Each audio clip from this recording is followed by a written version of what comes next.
Kurumzari, an encounter with Jit Ningomba Ming Tabirip Singh Muhammad Taramoksari, Ngasi si Maruina Koi, retired Lieutenant General Alan Singh Unabagi Aduma Mari Shuba Amasu Aruiba episode ni Aru episode Ming Tabiru Mukata Taramoksari.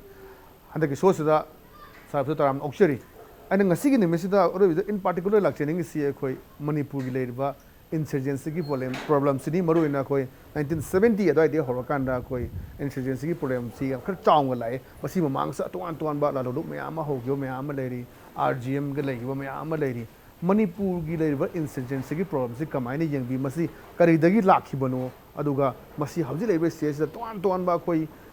faction Hagadra, one Mata, Mayam Toloko Mayama Leva. Kamani Aina Hanas Hijack. ꯑꯩꯈꯣꯏꯒꯤ north ꯏꯁꯀꯤ ꯏꯟꯁꯔꯖꯦꯟꯁꯤꯁꯤ ꯍꯧꯗꯣꯔꯛꯄꯗꯗꯤ ꯑꯩꯈꯣꯏꯁꯤ development ꯑꯦꯁꯣꯁꯤꯌꯦꯇꯦꯗꯅꯤ ꯀꯣ ꯑꯩꯈꯣꯏꯁꯤ isolation ꯑꯃ feel ꯇꯧꯈꯤꯕ ꯀꯩꯅꯣꯗ 30 kilometers of Siliguri corridor ꯑꯩꯈꯣꯏ connect ꯇꯧꯏ ꯑꯗꯨꯒ ꯃꯅꯤꯄꯨꯔꯗꯅ ꯑꯃꯨꯛ ꯍꯥꯏꯔꯗꯤ ꯏꯝꯐꯥꯜ ꯗꯤꯃꯥꯄꯨꯔ ꯍꯥꯏꯋꯦꯁꯤꯗꯅ ꯑꯇꯣꯞꯄ ꯑꯃꯨꯛ ꯑꯩꯈꯣꯏ ꯑꯇꯩ ꯑꯇꯩ ꯔꯣꯗ ꯂꯩꯔꯁꯨ ꯀꯅꯦꯛꯁꯟꯁꯤ ꯌꯥꯝꯅ ꯄꯣꯔ ꯑꯣꯏꯌꯦꯕ we had a educated me Kamamale, Adabu Avenue Fangdaba, Toinuaitaba, Adutagi, Amu, Matamduda, Lalawishing Urami. Most of the senior officials were non local. Most of the business establishment, ma'am, non local, but Nuaitaba. Moina Horamba Adugi. Correction amo ina hojikti akoigi bureaucracy si majority the local na koi hazile bureaucracy si even at the higher level da karigino da thaina di akoi maitei sing si OBC yom de hojiti OBC su fange ko ardagi quota si government makhan quota pirabanina koi su khanbate su lai re audagi same thing market si de yang birabati complete market in non-local na capture to utreba local sing si am yaw reba things si am improve oire adu awabadi akhoi gi di faction ji yam bani na akhoi kamaina wari sana ga daba doi basi khara wai kaina the group ama khata oire di wari sana basi am lai ba and group si yam bani na adu bo matam punamak ta government of India na wari sana sian offer lai di karigino da ngasay na haigibido akoy si independence matam da khara isolation la rame aduga aina namuki episode to haije giba lalabu sing se akoina army na yengna bane na ute moi si akoy gi lambi soi graba itini naw ne na uye aduna Moyu Pusilak Pibasi, Yamkana Honari.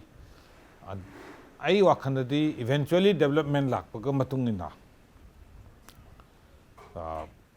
Adagi Thina de plane Mukata Paramab in False Calcutta Fova. Positi communication jam fare Adu Matata Kanagum, Adesapangam Su. Online course taudana, correspondence course taudana. I did facility mamum PD, government of Indiana, startup taunaba, or the industry link kanaba. Masimam si 20 years back the lerem deba. I don't know, I work under the Masisi. Eventually Masisi overcome taugani. Ultimately, Angasai Bito. Punjab insurgency control taugra. Bengal da lereba Naxalite almost Tamil Nadu tautre North East yang di Mizoram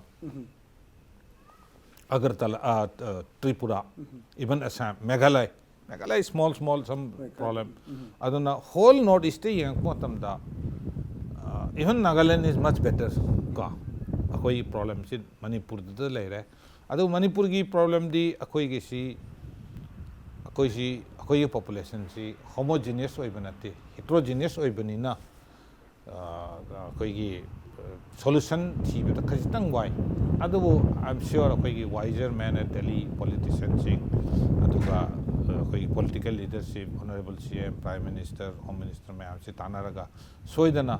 we will progress forward and we will pursue सोना peaceful है अता है कई गुमता है जगह आइना 2009 दा कोई की वाइफ का एक जेरूसलम दे चला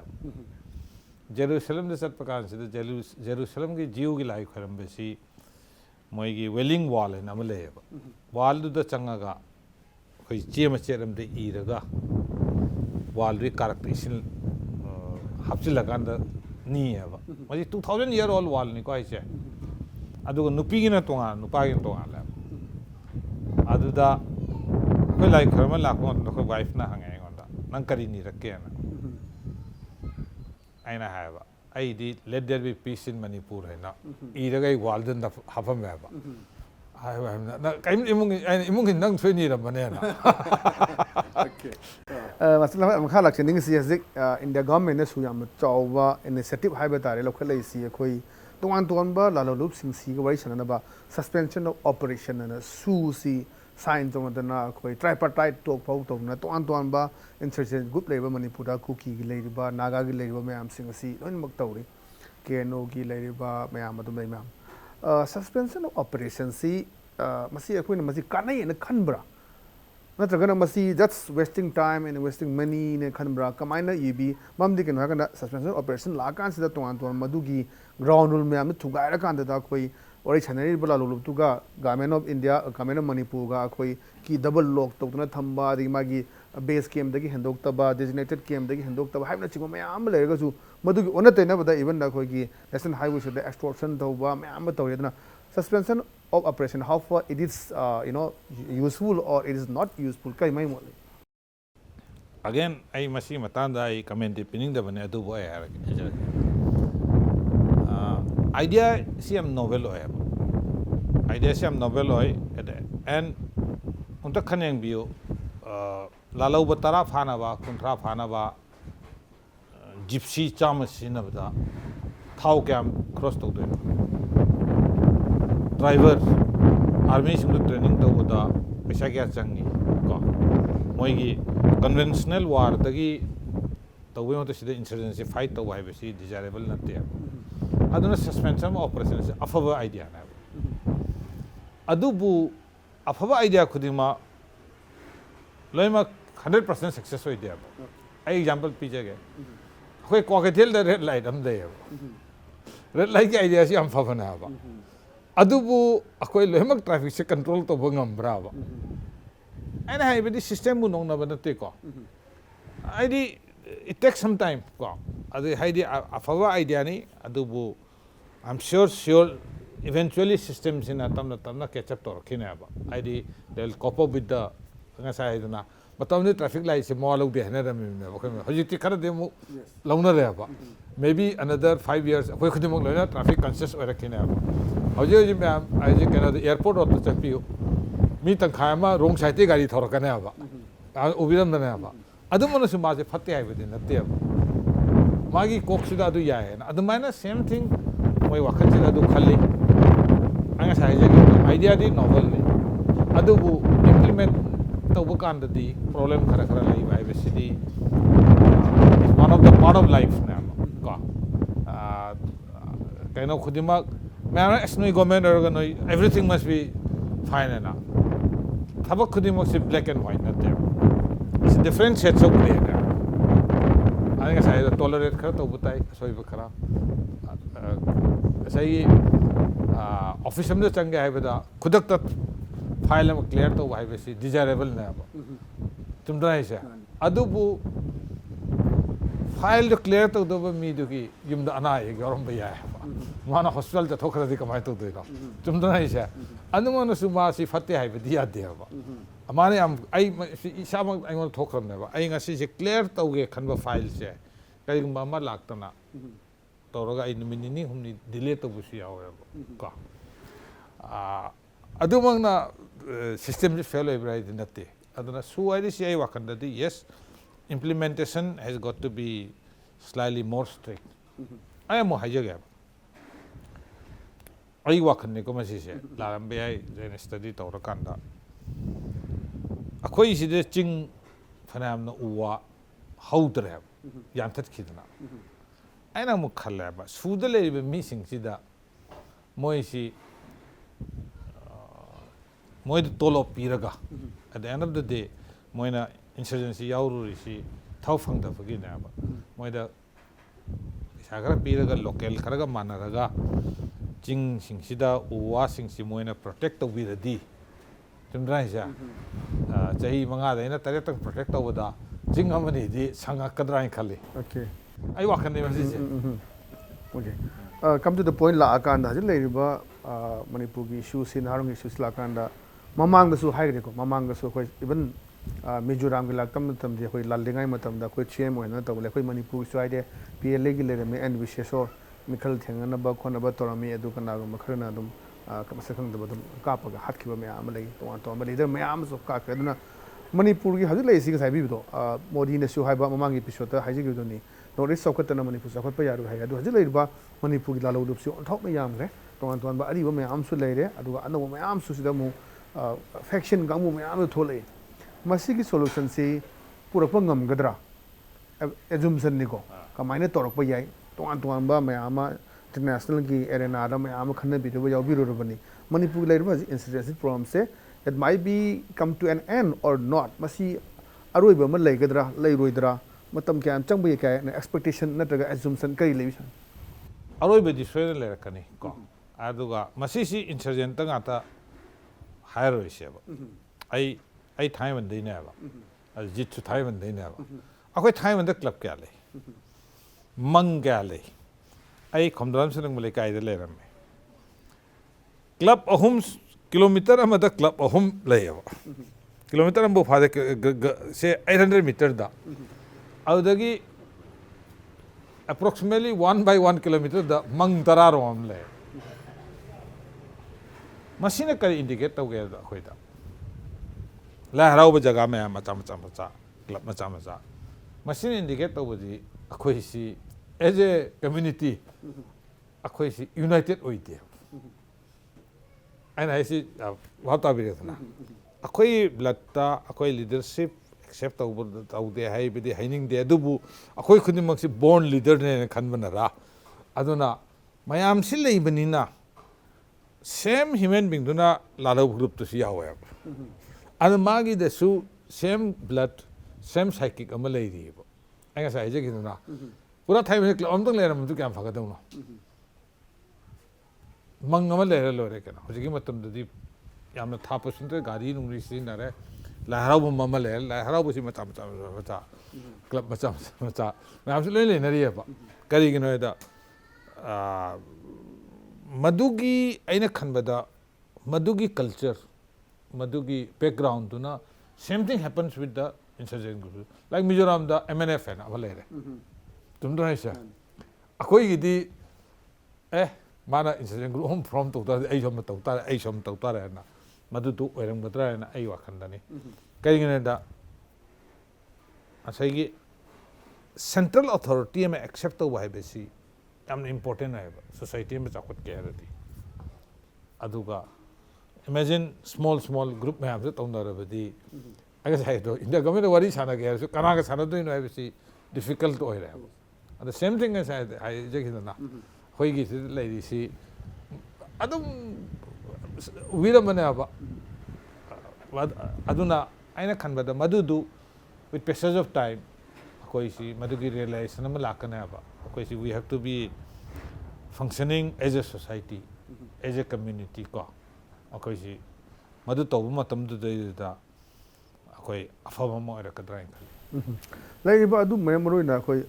साइंस का है दुनी म्यांमार इशू ले इबा मैं आपका मणिपुर की ले इबा लालो लुप सिंह से आम ना कोई चाइना अमदे म्यांमार ना अचौबा मांगी सपोर्ट तो मतेंग पांगी है बसी हाइना बसे हाउ फार मसी करे चुम मे अब्दुलगा हाउजी ले इबा म्यांमार की ले इबा जी मिलिट्री जुंटा के अचौबा जी कू तोरगा मिलिट्री ने कू तोर ले इबा दगे हाजी प्रोटेस्ट होना म्यामा इ चामा की मथक सिगल इबा इवन लाइव बुलेट राउंड कापगा हालिबा म्याम इबा हाउजी ले इबा सिना अकोई की मणिपुर की इंसर्जेंसी सिंग सु अचौबा इंपैक्ट अम लेगदरा करिमो ले थमी साग क्वेश्चन जी अम्याम खरा यान हनबदा कोई नॉर्थ ईस्ट इंसर्जेंट सिंग दा support piba ma ka second broadly harabda broadly Myanmar da laiba agitation thirdly Myanmar gi agitation sina akoi Manipur both Manipur as well as Manipur da laiba Manipur gi lalhuba Myanmar da laibe sing sida impact laigadra haina sig ayamam ta tackle tau jage support piba haibasi yes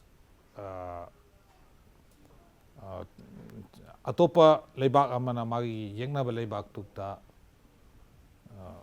khajitang disturb tawnaba adugi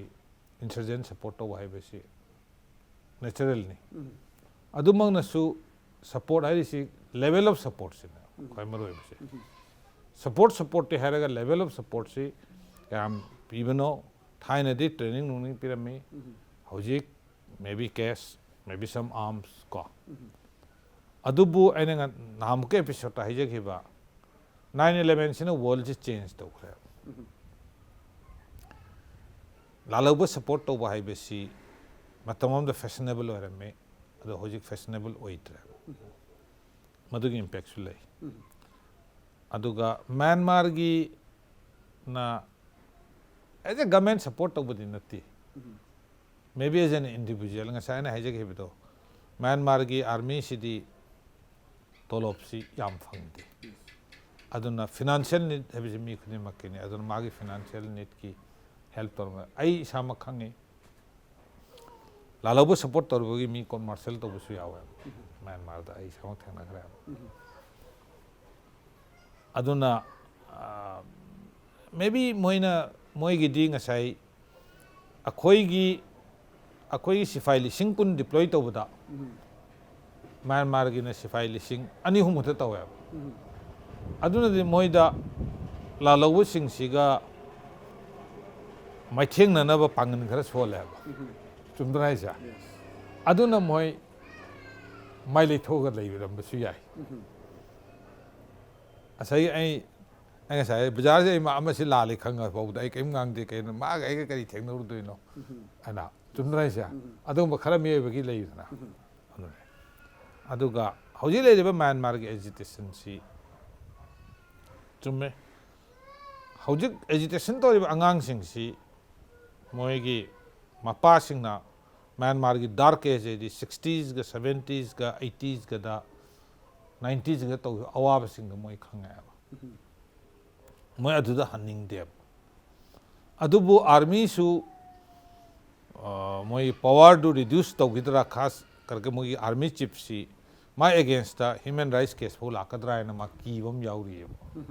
mana yara fawada magi makhada leiba kharana yarak tabi ya on agitation jo kalli even ASEAN countries ai biti Association of Southeast Asian lebak singsi khonjelam ta dangang di Singapore dani khara military against dangang ba Philippines haiba democracy amna nungsi lebak si fawada military against dangang de ba du China hare akoi di matam changi ne na ka aduna masisi agitation si matam khara continue to pi ai aduga sanction taraga military da immediately affect tawne de thajati aduga akoi ge lebak ta de 1988 taga tawkiba dumaina hoji Mizoram da Myanmar gi police khara la na so la adumaina mi lak pa ai aduna natana madu gi problem ma akoida thorakani economically moi se settle tawraga kaigina da kharadi handa bhobu yai kaigina da especially akoi ge tribe kharadi Manipur gi tribe singa mari leina banina moi se settle tawra leiki bi yai madu akoi yam chaksin da bi yate aduga akoina karigumba Myanmar gi sanction tawbusida akoina support tawrabadi akoi gi act is policy da akoina invest tawri myam se mang bi yai thaina akoina pangdana pangbadi hairaroi akoina thaina akoi policy si awong mawong me chalamdana world sanction tawena akoi sanction yawi matam du da China na Irrawaddy corridor na ma sem ki atara na Coco Island loksin ki situe phobo moina keno ton hoji akoi madu du reverse tona na akoi situe da deep sea port ama sema kaladan project tonu honari dana ate ate tonu honari haba adumaina ngasai gi Myanmar si akoi yengna ba China gi michang ohen ba yati akoi ni yenga da base aduga population sigi democracy si yamna favani koi je pame adu mi gi internal affairs ta koi na yam kana interfere tau bai si tarka leita brain khali karing ba koi na tawru radi makoi na leverage oina akoi gi lalhau ba khara support tawra di akoi waroi tra kam kuina sukwana koi na north east si land ID counter insurgency tawra north east ta peace la aya Manipur phoba peace khardil aya na north east state sing manunda only tribal state se Manipur ne heavy aya ba lalhau bagi ad Manipur phoba reasonable peace lak pasi dai sida akoina madugi sentiment to na chatana military akoina Myanmar interfere toru radi akoi gi somda akoina sukwana chahi kun kunthra ni fu changna develop toriyo peace se akoi disturb to biya ba akoi gi peace disturb to wai besi desirable oidabra haina khale yam platform thambi yam nungai ai marak sida aten break am lomse break ki matung da leiri ba khoi Manipur da khoi plebiscite ki form lakpa aduga haujil leiri ba mayam sing si kamai ton la khoi gi mainstream da purak da ge hana sui koi koi na khoi mayama al tongan ton la lup sing moi kun ago surrender to gi baduni so mathang da lag so viewers marak sida aten break am lomse ge break ki matung da yam thuna ma hanjarat Yeah, I'm leaving.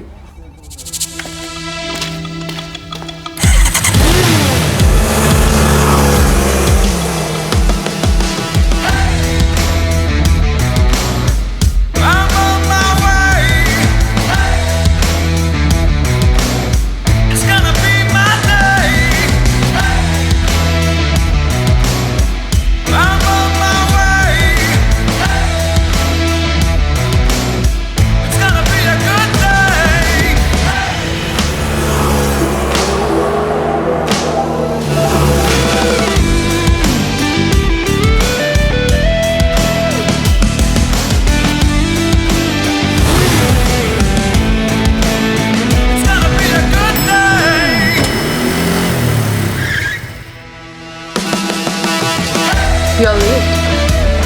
Don't just live life, maxify it.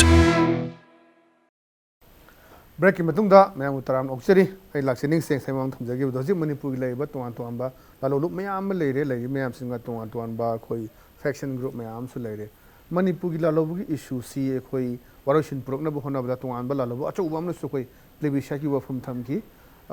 leiri basi kamaini mi plebiscite is that possible kari mo le as a military officer amona du ga leiri ba Manipur gi leiri ba issue si kamain da na naron gi issue insurgency gi issue si masi solution ma prokna hona ba chahi kya muk chang biya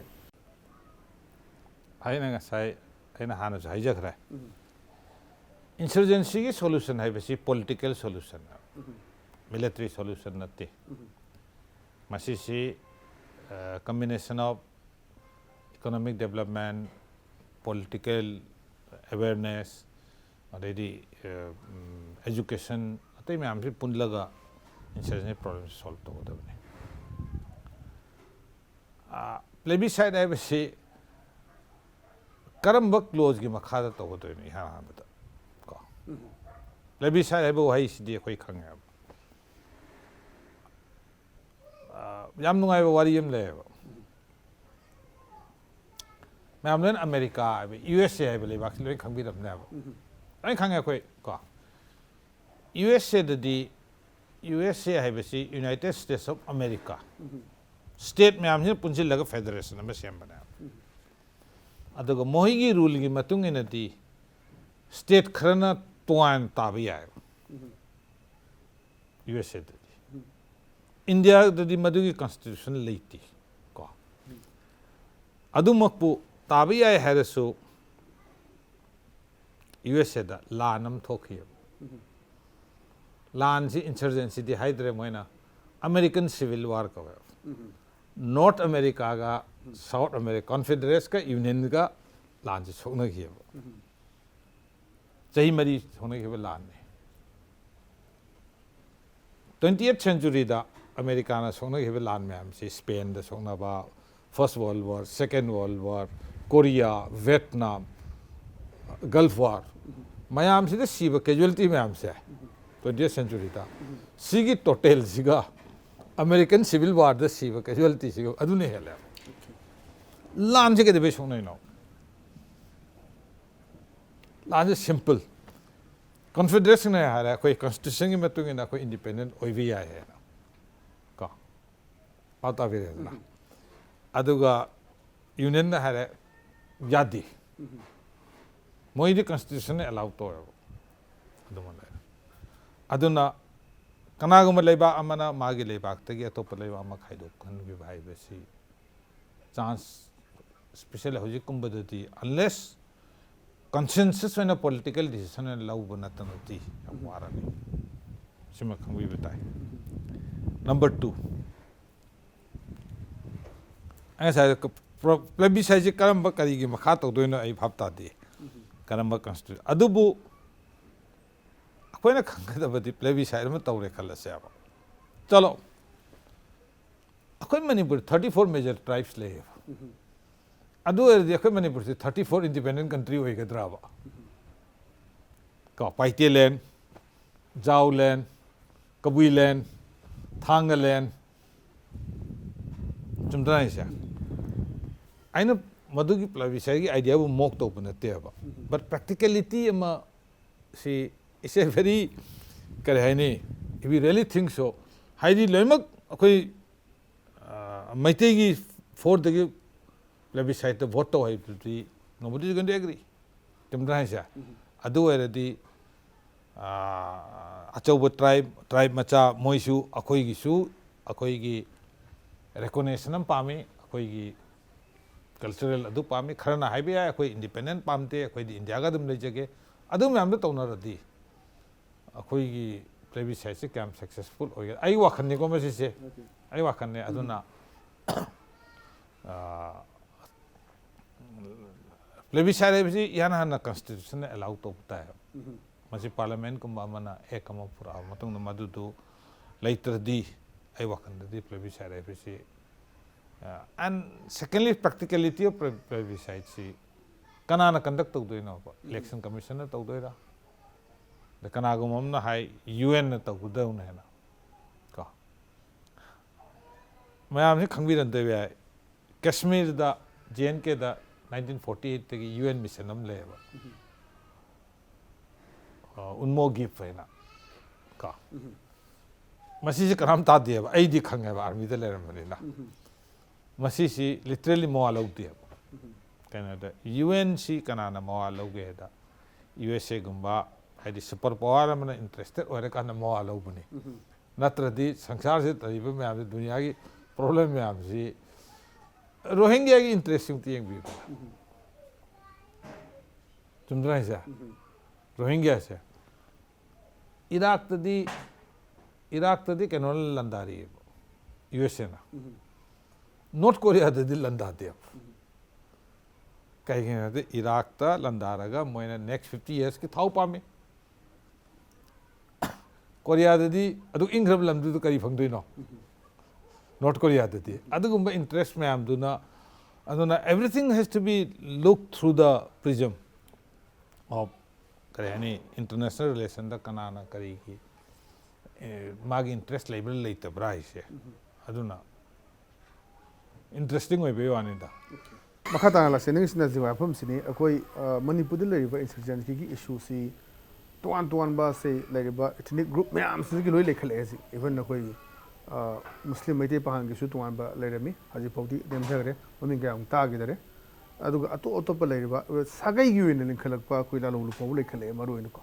sidai da la post aduna masi ki solution ji kana nang sai bi gi do india government wari sanara su kram wari sanado no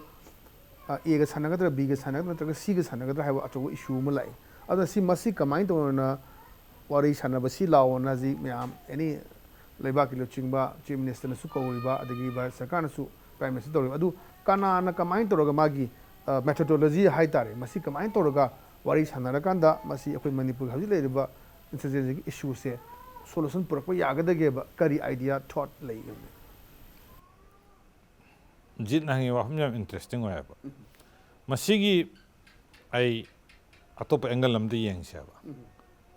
insurgency ama leiba matamda khwaidagi kano to basi kari suffer to basi kanano hai beda local population na tumdra isya other questions lai insurgency macham cha lai redi insurgent sing du di moi kind of border oide moi sing du di kind of border oide kaino sina ba khwaidagi kano to risi population sina ba aduna ihan the population has to resist. Population sina kanagumam laga aigi taraptagi resistance to bini habiduti. Chumi yam chawo military delay adubu population has to learn to resist. Mana population na idea bujaro na lai tho adi. Madutu wani. Adugi matungda adu register the brush akhoi the show ji am register ri ba kanagum bomb dong sin lamba matamda mai am se ban lauri aduna it's a good sign public se awakening oi ra ba noina demand to the khoi lo ya adu noi gi demand ai su ya ba kaino at the end of the day insurgent na pami du ga sai ai na pami chap mana ba lebak chap khan ba praja nungai han ba afaba thabak to wasina ba tumdra isa lambi khene be wadani ai khoi go moi ka lambi khitang khene ba aduna moina sisi tobino khoi wan bino ena mayam sina protest tawri ba tumdra isa masi si awakening ama lak pana ba si awakening si lak mo tunda government of India na adum government of Manipur na support toraga anga sai do mi to bada adigmatic wapas pura aga no modi soina election ki dra na ai khalla Nam hom thambiri adu hazil lai basi lotion bahai sida assumption ni me am lai ni aduga pinpoint toro kana sumaina tau taragadi moi si group siga si wai sanaba signe sumai to ba kai ba adumba methodologies idea to we ba possibility kari lai bi wari sanaba da khwaidagi ihan han basi communication channel am hangdok puta ba chumdra isa communication channel se hangdo asu akoina aina na perception management ki class ai lore matam da key communicator ena male key communicator ai di aina to manang chala la wising da ko wari sana se ba yara kadra yara oya tumdra ja akoina su thaja ba la bana su thaja ba mi darkar lai ka koi insurgent group tuna su thaja ba akoina su thaja ba mi darkar lai re madu do kadai thiru da ge madu tu thiba tabne yam thiba da aduna mohoi sing do kadai degi thekna bata hai bati either afaba sing afaba leader yaurati mon da convince to bata bhai akhoi gi em ga noi gi em ga chap mane praja harau han bane praja nunga han bane ko akhoi gi matam da i gi yum ga ta saram me manipur da i gi yum utre chundra ja aduna akhoi progress story adumang na so akhoi khangodan america yo bai de yo ro ko adagi amu mi kharna akhoi bi lockdown to ai nga sai akhoi north east gi akhoi laibak pharam abdi sai captain ps hangma do ma prime minister president bo eram yarim na ba ese politics na ma mai thi ki ben na to di ma speaker eram ni na tumdra isa adagi vice chief of the air staff kana air marshal borbora na male na ko lieutenant general lo ri aduna scope si leita bana teba aduna slowly madula akanda aina khan badati adum akoi si eventually me sing si realize to rakana ba realize na bisi important oi kai gina da public support yaudra insurgency singam teba at the best me khajana support to de ma se terrorism da la ba terrorist na ka tumra isa the insurgency di public mass public support darkar le aduna public support si am important hai adugo public su realize ho raha hai moi je fed up ho raha hai mizoram ji kam chakhot khare aisa assam kam chakhot khare nagaland phu yang bio ba akhoi khajitang wali masi si kari gi nai beta akhoi gi da peace la adi akhoi su am chakhot khare in khale okay so the max da sai chi thau hai ta re khang ning bada ma'am खन तोान तोान बंग side ने प्रजा सिगी नुआयन होनबा insurgency कांगुन चंगै सु प्रजा गे नुआयन होनबा तो हजी Indian army अदुगा असम राइफल्स तौरइबा अखोगी सिविक एक्शन प्रोग्राम ना पैखलइबा मसी अखोगी CAPC हाउ फार मसी अदुम फ्रूटफुल ओयन खनब्रा मसी पीपल मैम से चिंगनुंग लेबा मैम इम्फाल को ले दिल्ली द पुई राजस्थान द पुई पूरगा टूर थादना मैम तौदना इमा मैरा पाइबी ओइबी याय नत्रगा मैम पूरगा येंगहनबा कोनुंग राजधानी अखोगी अदगी कनो तोान तोान ma'am honorary civic action programme सिगी कानबसी दुम लेयन खनबिरो कमाई ऐसा है ये कि बताओ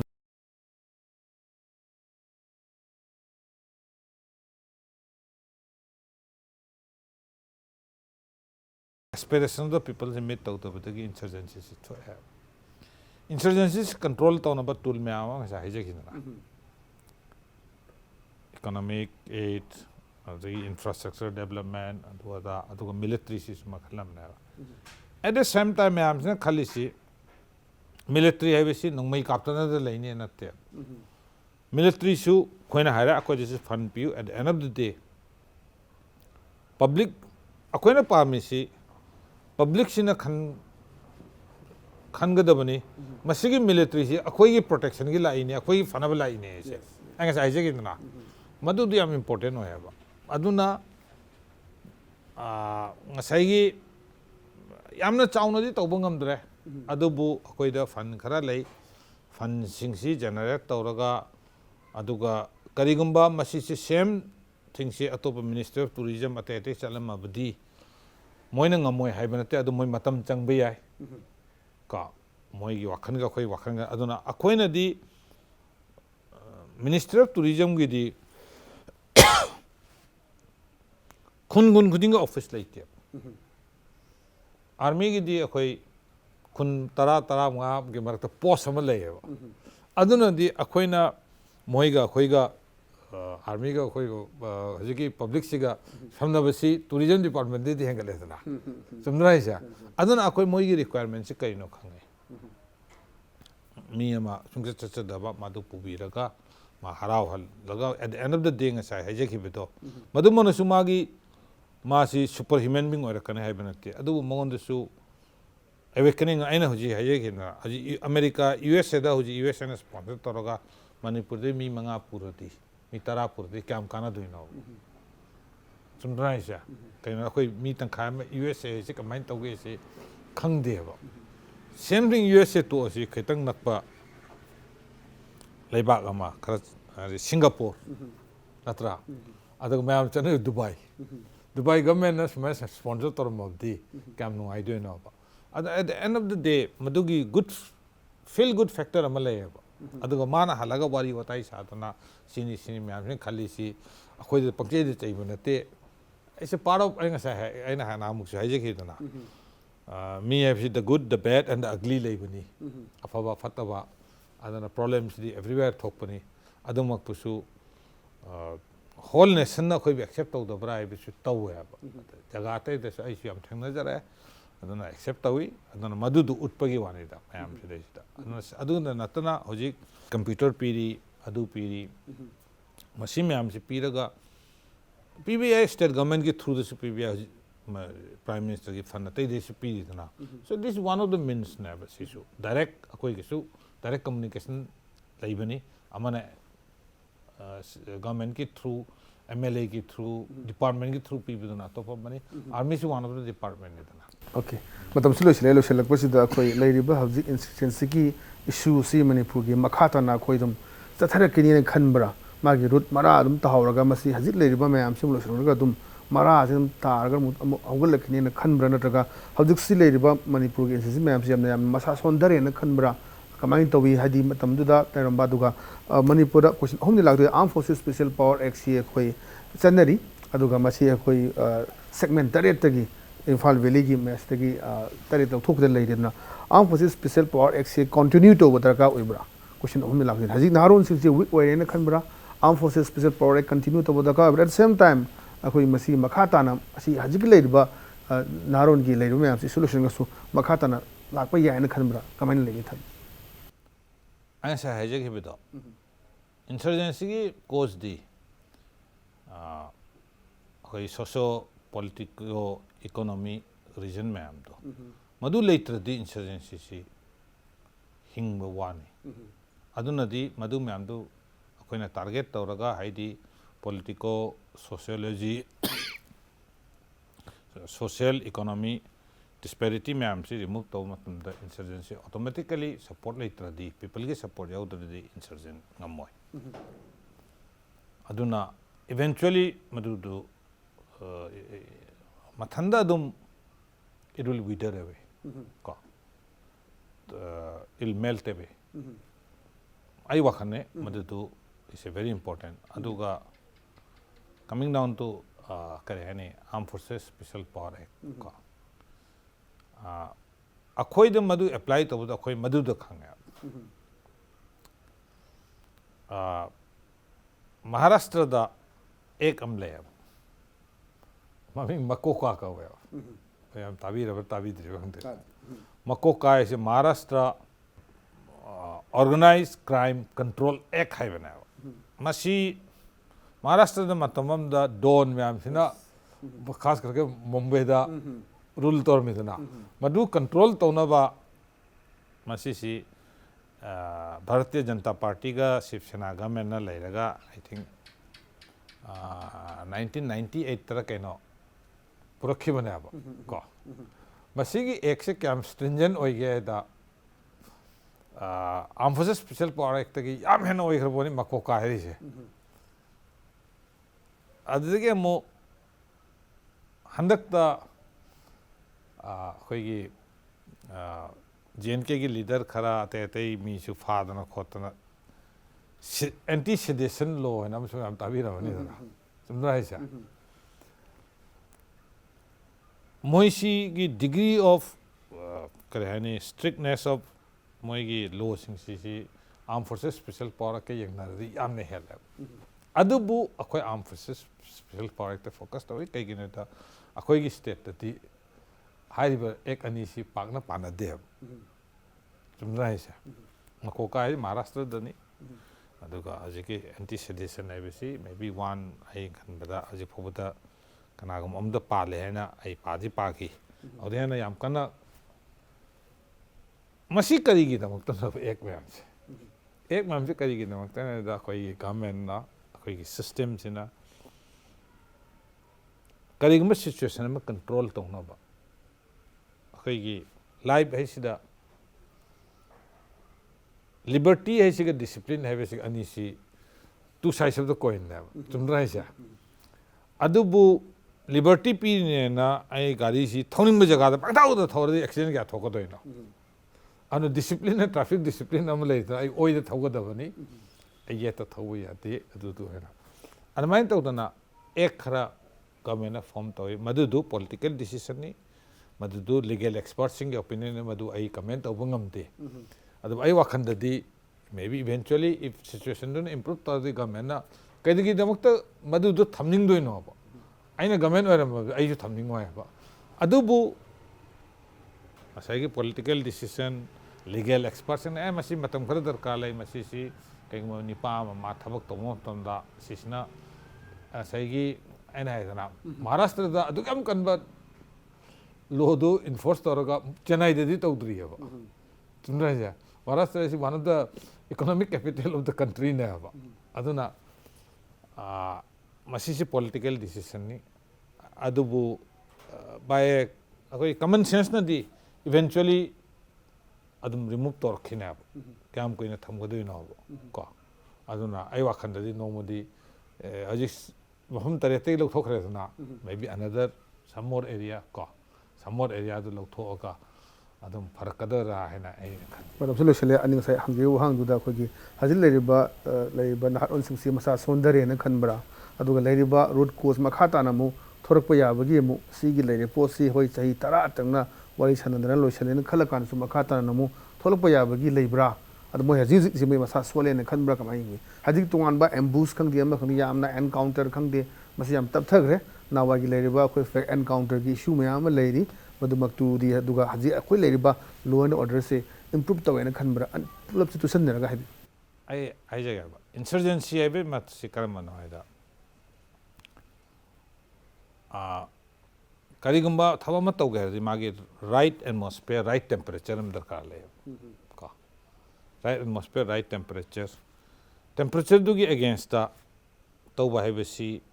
ꯑꯦꯅꯤ ꯄꯔꯁꯟ ꯍꯨ ꯏꯁ ꯂꯤꯗꯤꯡ ꯗꯦꯠ ꯑꯣꯔꯒꯅꯥꯏꯖꯦꯁꯟ ꯃꯥꯉꯣꯟꯗ ꯀꯌꯥꯝ ꯀꯥꯟꯅꯕ ꯀꯥꯟꯅꯗꯕ ꯍꯥꯏꯕꯁꯤ ꯃꯗꯨꯗꯨ ꯀꯥꯎꯟꯇꯔ ꯄ꯭ꯔꯗꯛꯇꯤꯚ ꯐꯥꯎꯕ ꯑꯣꯏꯕ ꯌꯥꯏꯑꯕ ꯃꯌꯥꯝ ꯇꯥꯕꯤꯔꯝꯃꯅꯤ ꯋꯥꯔꯗ ꯑꯃ ꯁꯦꯜꯐ ꯒꯣꯜ ꯍꯥꯏꯅ ꯑꯗꯨ ꯃꯌꯥꯝꯗꯨ ꯌꯦꯡꯉꯒ ꯃꯣꯏꯁꯤ ꯍꯧꯖꯤꯛ ꯂꯩꯔꯤꯕ ꯐꯤꯕꯝꯁꯤꯗꯩꯁꯤꯗ ꯌꯥꯝ ꯀꯟꯅ ꯃꯤꯂꯤꯇꯔꯤ ꯑꯦꯛꯁꯟ ꯂꯧꯈꯠꯂꯨꯔꯒ ꯀꯌꯥꯝ at the end of the day military action ꯑꯃ ꯂꯧꯈꯠꯄ ꯍꯥꯏꯕꯁꯤ ꯂꯣꯠ ꯑꯣꯐ ꯄ꯭ꯂꯥꯅꯤꯡ ꯗꯔꯀꯥꯔ ꯂꯩ ꯄꯩꯁꯥ ꯗꯔꯀꯥꯔ ꯂꯩ ꯑꯦꯐꯔꯠ ꯗꯔꯀꯥꯔ ꯂꯩ ꯃꯦꯟ ꯄꯥꯋꯔ ꯗꯔꯀꯥꯔ ꯂꯩ ꯔꯤꯁꯛ ꯂꯩ ꯆꯨꯝꯗ꯭ꯔꯥ ꯍꯥꯏꯁꯦ ꯑꯗꯨ ꯃꯌꯥꯝꯗꯨ ꯂꯩꯕꯅꯤꯅ ꯂꯩꯔꯤꯕ ꯁ꯭ꯇꯦꯠ ꯁꯤꯗꯩꯁꯤꯗ ꯃꯗꯨ ꯑꯦꯄ꯭ꯂꯥꯏ ꯇꯧꯕꯗ ꯗꯔꯀꯥꯔ ꯂꯩꯕ꯭ꯔꯥ ꯂꯩꯇꯕ꯭ꯔꯥ ꯏꯍꯥꯟ ꯍꯥꯟꯕꯗ ꯅꯝꯕꯔ 2 ꯗꯔꯀꯥꯔ